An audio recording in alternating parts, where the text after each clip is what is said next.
Bismillahirrahmanirrahim. Assalamualaikum warahmatullahi wabarakatuh. Pada kali ini, saya akan mempresentasikan mengenai pembuatan koloid sederhana dalam kehidupan sehari-hari, yaitu whipped cream. Sebelumnya, izin memperkenalkan diri, nama saya Gaida Nandasya Sabila dari kelas 11 IPA 1 absen 8. Sebelum memulai pada praktek, kita akan membahas terlebih dahulu apa sih sistem koloid itu. Koloid merupakan suatu bentuk campuran yang keadaannya di antara larutan dan suspensi. Secara kasat mata, koloid itu terlihat homogen, tetapi secara wiskoskopis koloid merupakan campuran heterogen. Koloid terdiri dari dua fase, yaitu fase terdispersi dan pendispersi, di mana fase terdispersi merupakan zat yang tersebar, dan fase pendispersi merupakan medium zat terdispersi tersebut tersebar merata. Fase terdispersi koloid dapat berupa padat, cair, dan gas, begitu pula dengan fase pendispersinya.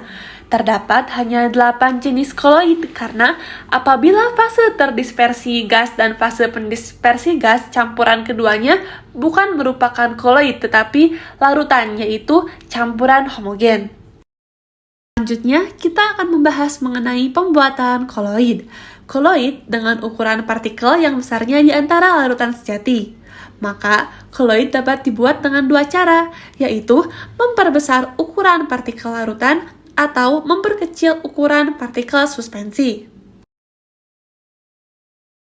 Cara kondensasi atau memperbesar ukuran partikel larutan dilakukan dengan dua cara, yaitu cara kimia ataupun cara fisika, sedangkan cara dispersi atau memperkecil ukuran partikel suspensi dilakukan dengan 5 cara, yaitu cara mekanik, cara peptisasi, cara Bussard-Bredig, cara homogenisasi, dan cara dispersi dalam gas. Berikut merupakan daftar alat dan bahan yang diperlukan untuk membuat whipped cream, sedangkan ini merupakan langkah-langkah untuk pembuatan whipped cream. Penjelasan lebih lanjut mengenai langkah-langkah pembuatan akan saya jelaskan di video pembuatan. So, let's get started. Pertama, kita butuh 2 butir telur, 50 gram gula pasir, 2 buah wadah, sebuah spatula, dan juga mixer. Pertama, pecahkan 2 butir telur. Pisahkan putih telur dari kuningnya.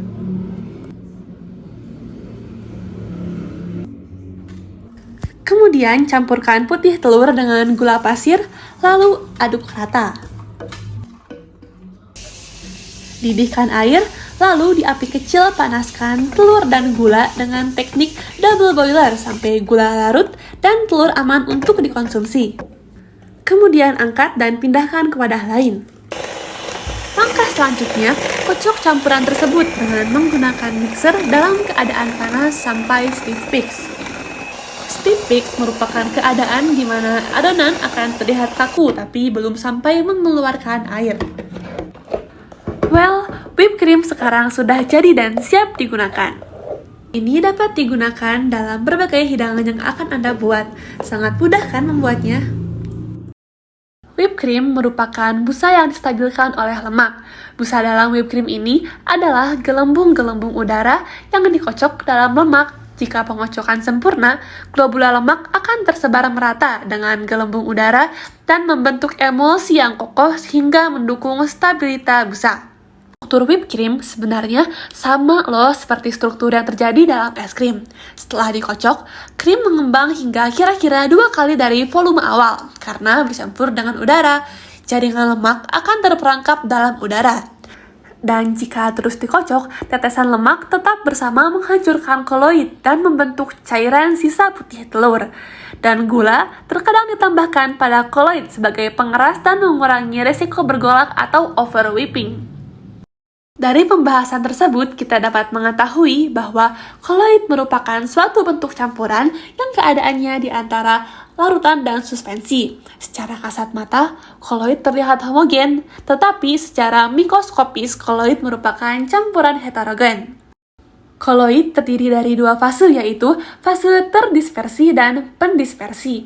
Fase terdispersi koloid dapat berupa padat, cair, dan gas, begitu pula dengan fase pendispersinya.